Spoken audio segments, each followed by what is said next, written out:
औरत ने जन्म दिया मर्दों को, मर्दों ने उसे बाजार दिया। जब जी चाहा कुचला मसला, जब जी चाहा दुत्कार दिया। मणिपुर पिछले 2.5 महीने से दो समुदायों के हिंसक टकराव का गवाह बन रहा है। कुकी और मैतेई समुदायों के बीच जारी हिंसक झड़प के बीच मानवता को शर्मसार करने वाला एक वीडियो सोशल मीडिया पर वायरल होता है। 2 महिलाओं को निर्वस्त्र कर उन्मादी भीड़ चल रही है। उनके जिस्मों को गिद्धों की तरह नोचती इस भीड़ का वीडियो जिसने भी देखा दहल गया। ये जघन्य घटना बताई जा रही है 4 मई की। मणिपुर के थोबल जिले में सैकड़ों हथियारबंद लोगों ने हमला कर दिया। इस घटना की एफआईआर 18 मई को कांगपोकपी जिले में दर्ज की गई। इस दरिंदगी का शिकार हुई महिलाओं ने अंग्रेजी अखबार इंडियन एक्सप्रेस को दिए इंटरव्यू में कहा, उस भीड़ में बहुत सारे मर्द शामिल थे, लेकिन मैं उनमें से कुछ लोगों को ही पहचानती हूँ। उनमें से एक व्यक्ति ऐसा भी था जो मेरे भाई का दोस्त था। हमें नहीं मालूम था कि किसी ने वीडियो बना ली है और उसे वायरल कर दी है।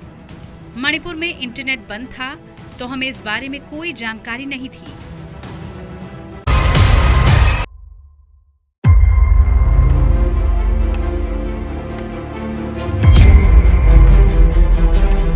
ये तो ह्यूमैनिटी नहीं है, इसमें ये तो क्राइम अगेंस्ट ह्यूमैनिटी है। किसी भी गुनहगार को बख्शा नहीं जाएगा।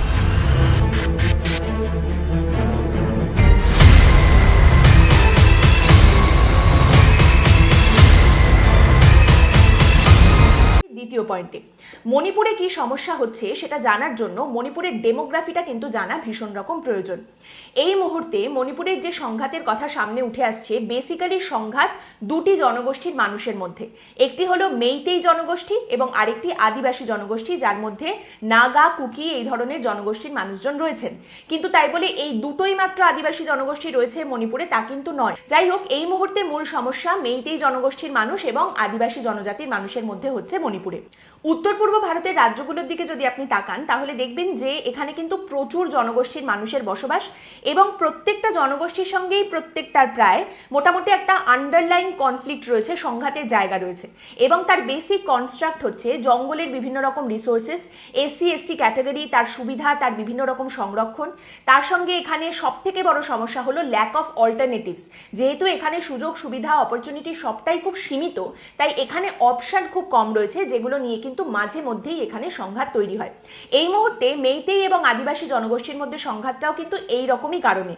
মণিপুরের প্রায় 50% মানুষ মেইতেই জনগোষ্ঠীর এবং 41% মানুষ আদিবাসী জনগোষ্ঠীর। এবং এই মেইতেই মানুষ যারা রয়েছেন তারা কিন্তু মণিপুরের ইম্ফল ভ্যালি, যেটা সমতল, সেখানেই বসবাস করেন। আর মণিপুরের যে পাহাড়ি এলাকা, পাহাড়ি জেলাগুলি রয়েছে, জঙ্গল রয়েছে, সেখানকার যে প্রত্যন্ত গ্রামগুলি রয়েছে, সেখানে এই আদিবাসী জনগোষ্ঠীর মানুষের বসবাস।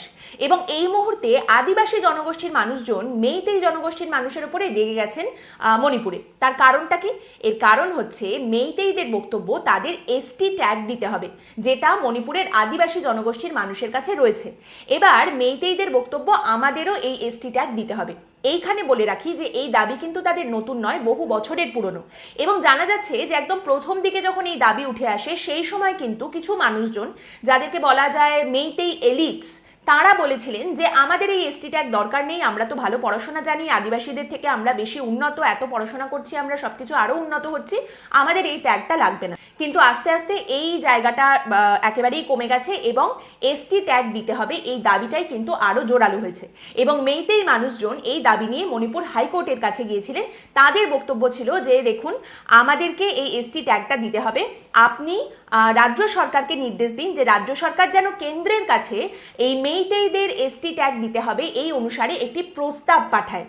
কিছুদিন আগে মণিপুর হাইকোর্টের তরফ থেকে এই নির্দেশটাই দেওয়া হয়েছে এবং এরপরেই কিন্তু সংঘাত একেবারে চরম পর্যায়ে পৌঁছেছে।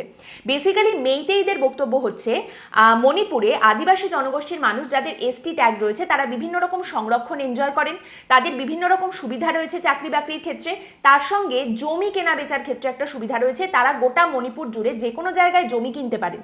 কিন্তু মেইতেই মানুষজন তারা এই আদিবাসী জনগোষ্ঠীর যে সমস্ত জায়গা সেখানে জমি কিনতে পারেন না। তার ফলে আদিবাসী মানুষজন এই মেইতেইদের এলাকাতেও ঢুকে পড়ছেন, কবজা করে নিচ্ছেন এবং তারই সঙ্গে তাদের একটা বড়সড় সমস্যা হলো যে আমাদের যদি এই এসটি ট্যাগ দেওয়া হয় তার আন্ডারে আমরা আমাদের ভাষা, আমাদের কালচার, আমাদের জমি সবকিছু সংরক্ষণ করতে পারবো, বাঁচিয়ে রাখতে পারবো, তাই এই এসটি ট্যাগ আমাদের দরকার।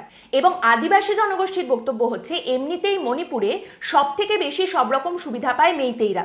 পলিটিক্যাল রিপ্রেজেন্টেশন তাদের বেশি, 60টা বিধানসভা আসনের মধ্যে 40টা মেইতেইদের, বাকি 20টা আদিবাসী জনগোষ্ঠীর। তো সব দিক থেকেই তারাই প্রাধান্য পায়, তাদের সংখ্যাও বেশি এবং সব দিকে তাদের রিপ্রেজেন্টেশনও বেশি। এরপর যদি এসটি ট্যাগটাও তাদের দিয়ে দেওয়া হয় এবং বিভিন্ন রকম সংরক্ষণ সুবিধা তারা যদি পেতে শুরু করে, তাহলে আদিবাসী জনগোষ্ঠী যেটুকু পাচ্ছে মণিপুরে সেটুকুও তারা পাবেন না। এইটাই মেইন কজ অফ কনসার্ন বা মেইন কজ অফ কনফ্লিক্ট। কিন্তু এর সঙ্গে আরও অনেকগুলো সমস্যা মণিপুরে কিন্তু ধিক ধিক করে বাড়ছিল এবং ক্ষোভ আস্তে আস্তে পুঞ্জীভূত হচ্ছিল। একটা সমস্যা হলো, যেটা আমরা তৃতীয় পয়েন্টে বলছি, সেটা হলো ইল্লিগাল ইমিগ্রেন্টস। মণিপুরে মেইতেইদের বক্তব্য ছিল মায়ানমার থেকে প্রচুর পরিমাণে ইল্লিগাল ইমিগ্রেন্টস মণিপুরে ঢুকে পড়ছেন এবং যেহেতু তাদের সঙ্গে মণিপুরের যে আদিবাসী জনগোষ্ঠীর মানুষজন তাদের বেশ একটা চেহারা, কথাবার্তা, ভাষা, সংস্কৃতি সবকিছুর মিল আছে, তাই এটা বোঝা খুব কঠিন যে কারা ইল্লিগালি চলে এসেছে আর কারা মণিপুরেরই আদিবাসী জনগোষ্ঠীর মানুষজন। যেমন দেখবেন যে অনেক সময় বলা হয় যে বাংলাদেশ থেকে পশ্চিমবঙ্গে প্রচুর ইল্লিগাল ইমিগ্রেন্টস ঢুকে পড়ছেন, সেইভাবেই এটা কিন্তু মণিপুরের মেইতেইদের অভিযোগ যে প্রচুর পরিমাণে ইল্লিগাল ইমিগ্রেন্টসরা মায়ানমার থেকে ঢুকে পড়ছেন এবং এইটা মণিপুরের একটা नारी का सम्मान। और मैं देशवासियों को विश्वास दिलाना चाहता हूं, किसी भी गुनहगार को बख्शा नहीं जाएगा। कानून अपनी पूरी शक्ति से, पूरी सख्ती से एक के बाद एक कदम उठाएगा।